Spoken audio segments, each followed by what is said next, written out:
for my, is this on? Do we go? We good? Fantastic. So my entire career, anytime I spoke, I always had like water because I get dry mouth really easy. And now that I work nights, it's coffee. So you forgive me if there's in jitters because typically I'm asleep at this time of day.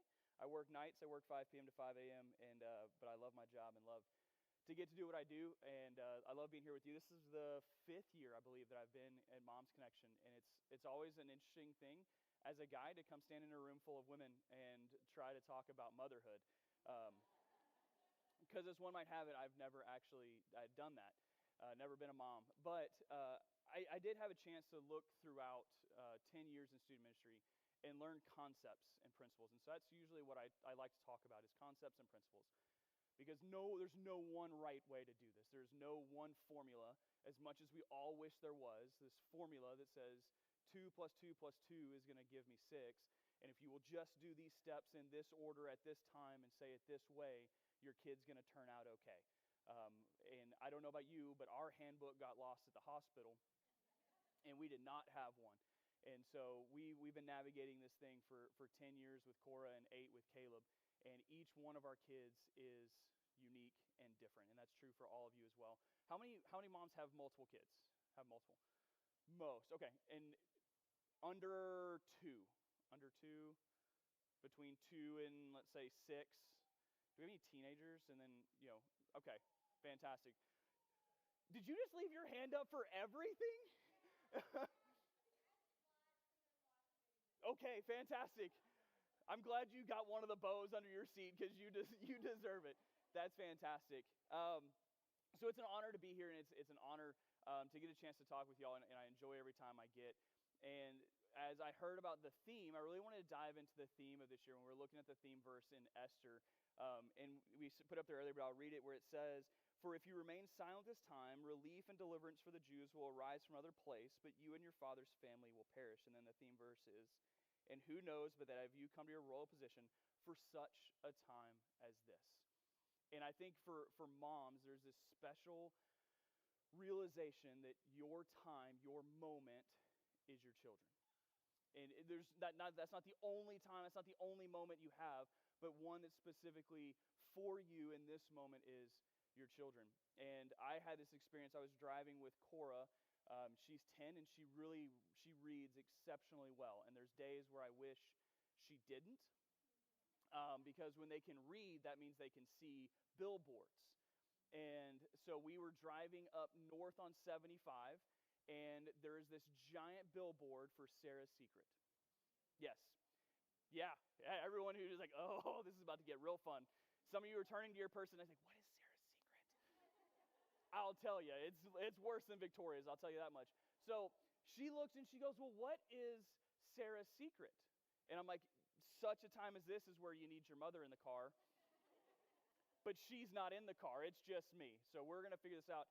And for my daughter, right now, she's 10 and she's starting to explore the worlds of fashion. So a halter top is like the pinnacle of risque fashion for her. So you have to understand that with what she's about to say. So I start coming up with ideas like, how do I explain this? Because thankfully they just put Romance Boutique as like underneath it. And so I was like, well, they sell like adult clothing there. She goes, so you mean like halter tops? Yep. Just like that. And then we immediately changed the conversation. But it was the realization for me that in this moment in time, in this moment, such a time as this, my goodness, I need your mother. And so, because I was lost. I have dealt with a lot of things and a lot of conversations with a lot of kids, but that one was a new one for me. And so, as we dive into this moment as motherhood, as parents, we have this really cool realization that Esther, when all these things fell into place, God had put her in this place, in this moment in time for his purpose, for his people.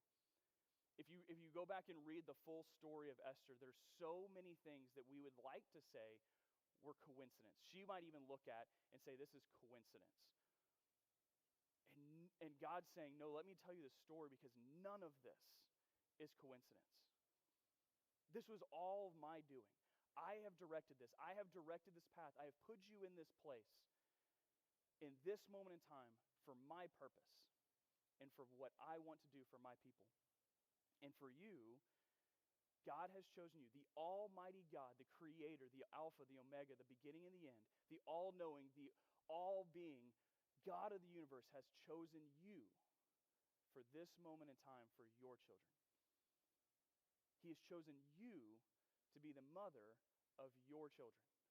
He didn't choose Janice down the street, who has her house completely in order. Everything is clean. Everything's immaculate. Homemade meals. She's got the Facebook pictures everywhere, and the house is beautiful and decorated, and live, laugh, love on the wall and everything else, right? He didn't choose Janice to be your kid's mother. He didn't choose the author who has all the answers and who has written all the books. It's just like, if I could only know what this person knows, I would be a better mother. He didn't choose her to be your children's mother. He chose you for just this moment and just this child. And it's really easy for us to always look around in every aspect of our lives. When we look at like stuff, we live in a very affluent community, and it's this, man, what do they have that I want? They drive this car. It's the newer version. It's bigger. They can fit more kids in their car than I can fit in mine. Whatever it is, we do the same thing with parenting. Oh my gosh, she's so smart. She's so kind. She's so gentle. If I could just be like her, then I could do better, or I'd be a better mom. And we look outside, and God's saying, I have created you for this moment and this time to be a parent to this child. And so right here at the beginning, I want us to take 2 to 3 minutes. And if you can take your phones out, or if you have a journal and you want to write it in your journal, I just know I was going to hand out pieces of paper and decided not, because we're, like, at least me, we're all going to lose them. So take your phone out, or if you have a journal, and I want you to write down a list of characteristics of who you are, how God made you, like strengths, spiritual gifts, abilities. And this is not related towards any, like, your job or anything else. I want you to look at who God has made you and the unique things that God has given you, and just write those down. Go ahead. I'm going to give you about 2 minutes. Just go ahead and write those down.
I know y'all are capable of multitasking better than men are, so feel free to continue writing.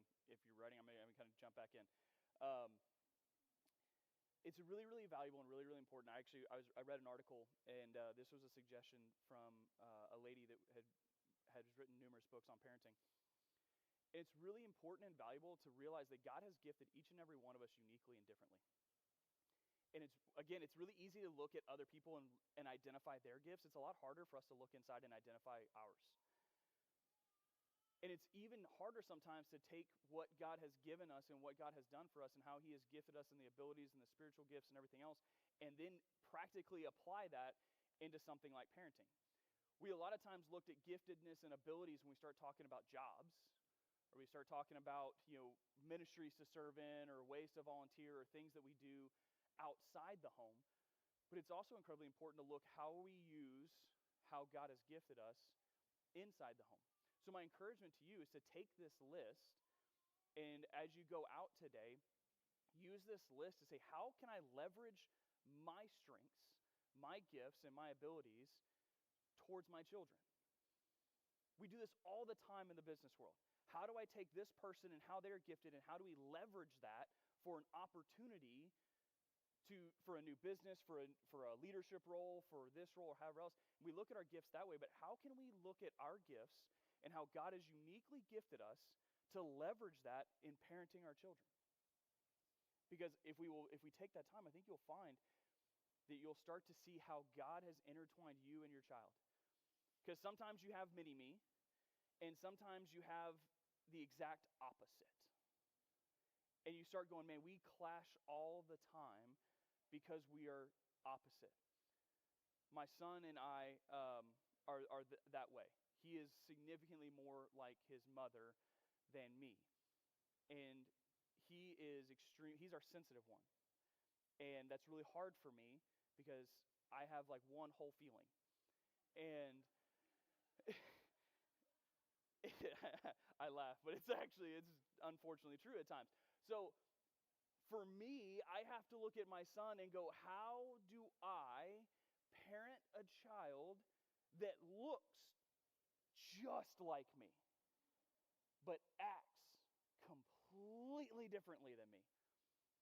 And it can be frustrating. And so I have to step back and I have to look and go, okay, he's more like my wife.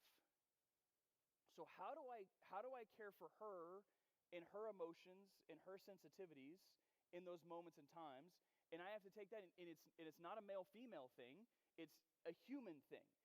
And so I have to step out of that perception and that perspective and go, okay, now how do I care for my son in the same way that I care for my wife so that I don't destroy him? Because I could just tell him to stop feeling. And I could smash him in the ground, and I could completely wreck who God made him to be and try to mold him into the shape of me. But here's the beautiful thing. I don't want a kid that's molded in the shape of me. I want a kid that's molded in the image of Christ.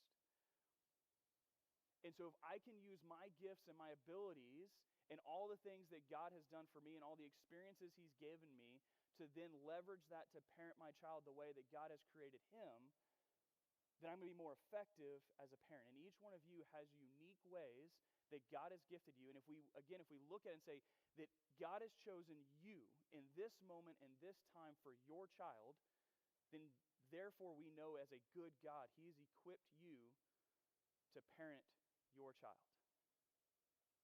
He has uniquely gifted you to parent your child.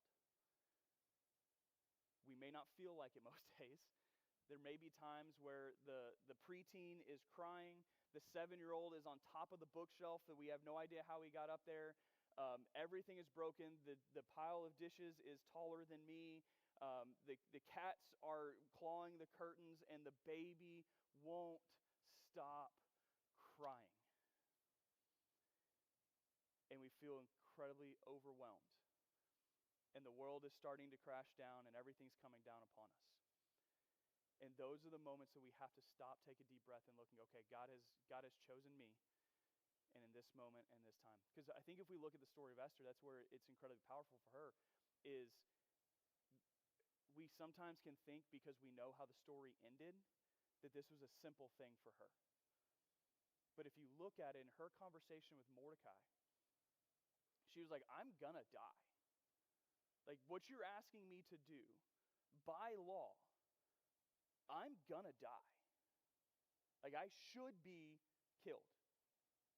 Per the law, when I walk into this room, I should be killed. So the faith of Esther, the strength of Esther, that's what, when I read this story leading up to this, I was blown away by her faith and her strength. And because we know the end of the story, it's sometimes easy for us to forget that in that moment, in that time, she had no clue how this was turning out. but she had the faith to still do it because this is the moment that God had called her to. And he had equipped her to do that. And he had called her into that. And the same thing is true for you as a parent. When you step into these moments that are overwhelming, that we feel like are just never going to end, God has equipped you for that.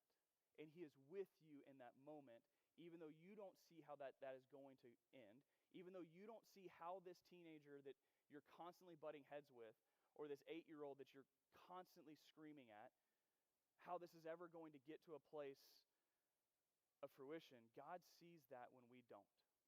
And it comes down to a place of faith and trust in that. There's also this lie that we've told the church for many years. I say, at least I heard it as a young person a lot. And that's that God will never give you more than you can handle. Everyone just groaned. She's like, that's a dirty, foul-mouthed lie.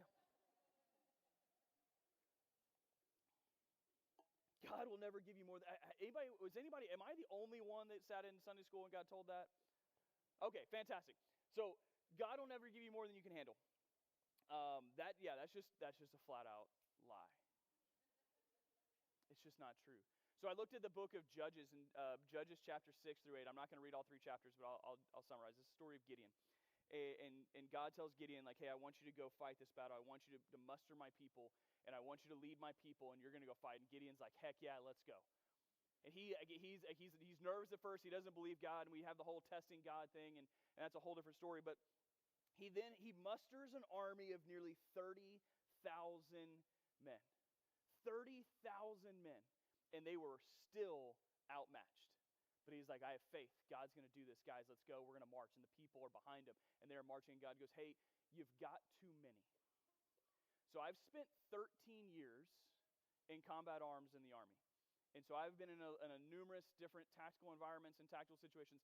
Never once have I ever looked at a tactical environment and said, hey, guys, I think we have too many for this. Like, hey, if we could just get a little bit less firepower, that would be great. I would rather do this with less. Not once. That doesn't exist in the military world. It's like, you can give me tanks and planes? Excellent, let's go. Give me all of the planes. Give me all of the things. And God's like, no, you've got too many people. So he cuts them down by a factor of 10. He's like, I didn't feel good at 30,000. And God's like, you know what? Actually, now that I'm thinking about it, you still have too many. And he cuts them down by another factor of 10. So now he's sitting with 300 people, and he's like, this makes no sense. Like, 300 people, and this is not like the movie 300 where they're all like super jack dudes, professional warriors that we're all like, this is not the movie 300. This is like, hold on, God, like, I don't know about this. This makes no sense whatsoever. And God says, no, I need you over your head so that when you win, because you're going to win, but when you win, no rational, reasonable person can look at this and say, Gideon did this. Like, look how great of a warrior he is. Look how amazing tactics they have. Look at the spears they've made and the swords they have. This is definitely their strength that is doing this. He's like, I need this so ridiculous, the numbers to be so outlandish, the mission to be so impossible, that when you accomplish it, any reasonable or rational person has to look at this and go, that's Gideon's God that did that. Gideon has nothing to do with this. It's only his God that could do that.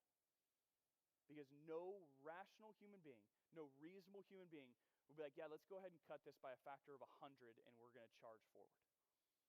It makes absolutely no sense. So the reality or the lie that we've told of God won't give you more than you handle, I hope you don't try and tell Gideon that. Because Gideon will laugh at you. He's looking at that going, that's just not true. So if it was not true in that day, it's the same today. That God is going to stretch you beyond the means of what you reasonably and rationally can do. He is going to give you more on your plate than what you can handle. Why? Why does God want me to be overwhelmed? Why does God want for me to have so much more than I can deal with? Why does he want to fray every last nerve that my 7-year-old missed? Because he wants us to be in a place where we have to rely on him. He wants us to be in a place where we have no other choice. We have no strength left. We have no wits left. We have no words left. We have to rely on him. It was true for Gideon, it was true for Esther, and it's true for us. That when you get to the end of the day and you're all touched out, I didn't know that was a thing. Took us like 3 years for Courtney to explain that one to me. Like, I got no idea what you're talking about. She's like, don't touch me. I'm like, what? I was just trying to give you a hug. No, don't touch me. Fine then. I didn't know what that concept was until we had a toddler. When you get to the end of the day and you're all touched out, you have no words left, you have no strength left, you have no wits left, that's the moment where we find ourselves in the place in Philippians chapter 4 where it says, it's not going to be on the screen, I'll just read it for you. Don't worry about anything. Instead, pray about everything. Tell God what you need and thank him for all he has done. Then you will experience God's peace, which exceeds anything we can understand. His peace will guard your hearts and minds as you live in Christ Jesus. Peace is a fleeting word in most households with small children. Because a lot of times we're relying on our own peace. We're relying on our own methods. We're relying on our own drinks, our own things, our own shows, our own books, our own stuff, our own methods. And God's saying, if you will just turn to me, if you will rely on me, it says pray about everything. And here's the catch. Tell God what you need, and I have been super guilty of that in my life. In the moments of panic, I am happy to tell God what I need. And I forget the and. Thank him for all that he has done. When your children are the ones that have brought us to that moment, that point on the edge where we have to rely on God, it's hard to thank him for them. If we're all truly honest, like I get it, we don't like to say this out loud because it makes us sound like bad people and bad parents. But if we're all truly honest in the depths of our hearts, there's the moments where we don't necessarily want to thank God for our children. Because we've hit that point, that edge. And that's the moment that if we will stop, take a deep breath, and focus upon the Father. And that's where he wants us to be, where we are reliant upon him. So that when we go into the conversations with other moms who are in the same place you are, and I have the same thing with other dads that are fighting the same fight that I'm fighting. They're having the same challenging conversations at home. They're having the same issues within the home and the family, and I can speak out of a place of peace. Like, that makes no sense. How in the world are you able to be peaceful and calm when the world around you is nothing but chaos? And just like Gideon was able to point and say, it has nothing to do with me. It has everything to do with my God. We can do the same in every stage of our lives. That this has nothing to do with me. My house is chaos. My world is chaos. My family is chaos. My kids are chaos. But I have peace. Not because of what I've done. Not because of who I am. I haven't figured out some like magic yoga formula that's going to give me peace. But I have peace because of who my God is and what he has done. And we're able to focus our eyes upon him, and the things of this world grow strangely dim. The chaos of our kids, we're able to go, all right, that's just another plate that's broken. All right, it's okay. It's just another mound of laundry. It'll be there tomorrow. All right, I'm okay. It's just another fight. It's just my kid. My daughter, we've officially hit the preteen age where we just cry. We don't know why. I don't know why. My wife doesn't know why. She doesn't know why. It's just emotions that just happen because they happen. It's okay because we can have the peace that comes from the Lord. There's another really strong point. There's something else I want to draw out of Esther and her story. And if we actually go back a verse from our theme verse and catch this part, where it says, "For if you remain silent at this time, relief and deliverance for the Jews will arise from another place." God says, I'm going to do what I'm going to do. I'm going to save my people because I've made that covenant with them. I'm going to do this. I have chosen you to be a part of it. I've given you the honor, given you the opportunity to be a part of my story, to be a part of what I'm doing. But if you refuse, I'm still going to do what I'm going to do. You just don't get to be a part of it. In the same way, we as parents have the choice. God has chosen us to parent our children. He has given us that moment. He has given us that honor. He has given us that chance to be a part of what He wants to do in our kids' lives. And if we don't parent our children, someone else gladly will. As a matter of fact, we're in a day and age now where someone else is already trying to, whether you're parenting your kids or not. So if we refuse this moment, if we turn down this moment, someone else will gladly take it. If we turn down the conversation because it's hard, it's challenging, it's uncomfortable, we don't know the answer, we don't know how to approach it, someone else will gladly have that conversation with our kids. Their name is probably Google or Alexa. I don't know about y'all, but it's terrifying when I hear my 8-year-old run through the house because he was reading. And hey, Alexa, what is a? And I go, oh gosh, what's about to come out of his mouth? And then they ask the question, and you're like, Alexa, stop.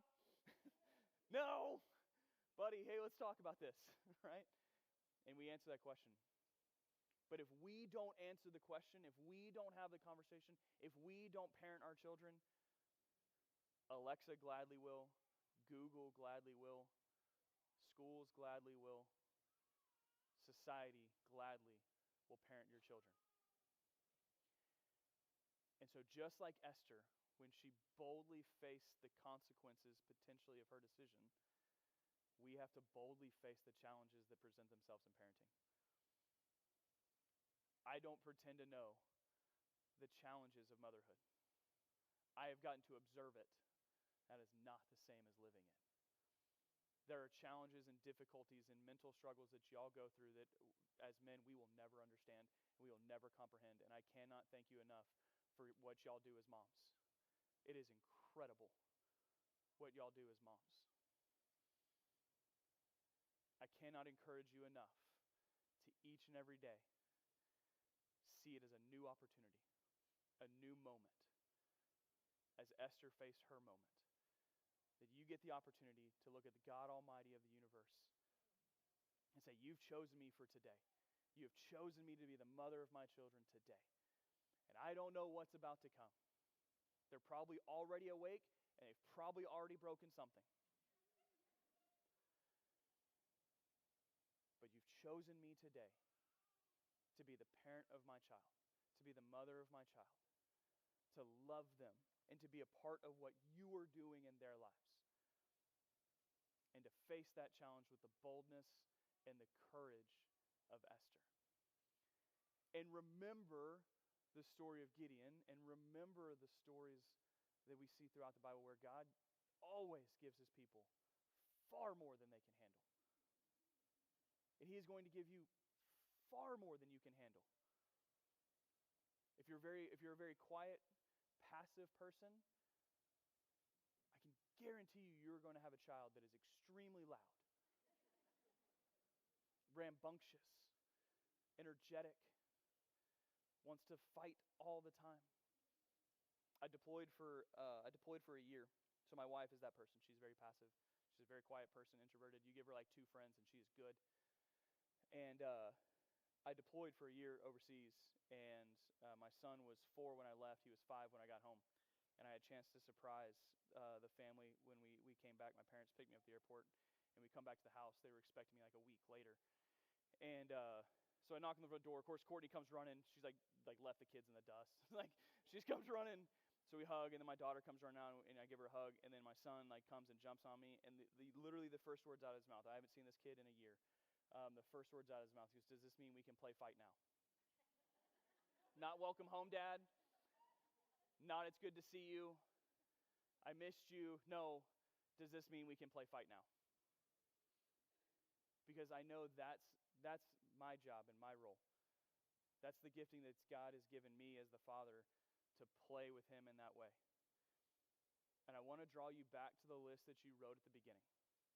Because here's another truth that I know about humans, is that list is probably too short. If we're being honest, you left something off that list because of either humility or just we don't think highly enough of ourselves. We don't see the things that God has done. We don't understand all the gifts that God's given us. So I want to encourage you with 2 different things. Number 1, I want you to revisit that, and I want you to pray about it. Say, "God, show me who you've made me to be." This isn't bravado and like making a lot of myself. This is just understanding what God has done for us and how he has gifted us. So spend some time and really dig into that to understand the strengths God's given you. And then I want you to take time and see how you can leverage who God has made you for your specific children. Nobody knows your kids the way you do. Not even the dads. If I'm being honest, I don't understand my kids at the depth and level that my wife does. That is a gift that he has given her. And so nobody knows your children the way you do. So nobody understands how God has made them the way you do. So look at your list and how God has gifted you and has given you the strengths and abilities and everything else, and how you can leverage those for your specific children. And then when you hit that edge and you hit that moment, you have an incredible group around you here. And there's probably even friends that are in your really tight circle that aren't even here today, but you have an incredible group that is around here today. We were not meant to parent alone. We were not meant to live life by ourselves. So when you hit that moment, because inevitably your husband's going to be at work or he's going to be on a trip. The AC always breaks when I'm at military duty. The water pipes always break when I'm on shift and I can't come home. It's inevitable. It's going to happen. The kids always lose their minds when I'm not there. Lean into your community. Make that phone call. Because I guarantee you your friend is not going to be burdened by throwing their 4 kids in the car and coming over to hang out with yours. Because there's going to come a day where they're going to need you to throw your 4 kids in the car and come hang out with theirs. And be able to take that time with God to say, "Thank you for my children. Thank you for all that you have done, how you have made them. And even the things that wear us out are things that God has given them. They just rub us the wrong way. But to have that peace that can only come from him. Strengthen one another. Pray with one another. Pray for one another. And pray for your children, because God has gifted them to you in this moment and in this time based off what he knows about you. Thank y'all so much for the opportunity to come. Let me pray for y'all. And all the kids that are represented in this room by the moms that are here. God, thank you for today. Thank you for moms. Thank you for the strength, the beauty, the undying passion and care and love that they display. Lord, you have uniquely gifted them to parent their children, to be the ones in this moment, in this time, to love their kids just as you have created their children. So, Lord, give them peace this morning, no matter what has gone on between wake up to this right now. Give them peace, give them strength, give them courage to face a new day, a new moment. Would you help us to follow you more closely so that we can lead our kids to follow you as well? In Jesus' name we pray. Amen. Thank you all so much. It's always a great time to be here.